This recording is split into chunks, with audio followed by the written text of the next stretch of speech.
In this video, I'm going to show you how to fix Steam error code 84. Now, the first thing that I recommend that you guys do is check the server Steam status, because if the server is down, then you are going to run into this issue. So what you want to do is you want to go ahead and just open up any web browser and look up Steam server status, then go to downdetector.com right over here. And if you notice that there's a gigantic spike, chances are the Steam servers are currently down. And in that instance, the only thing that you can do is just wait until Steam fixes the problem.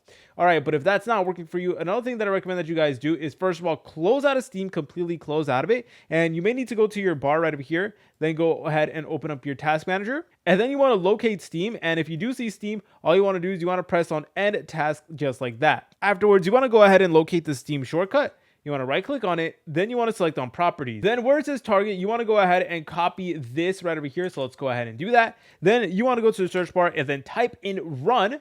Then go ahead and type this in, and then afterwards type in /repair just like so. And then there you go. It is now going to attempt to repair Steam for you. And if that doesn't work, I recommend restarting your Wi-Fi or restarting your device a couple of times. But if you guys found this video helpful, make sure to leave a like and subscribe. I'll see you in the next tutorial.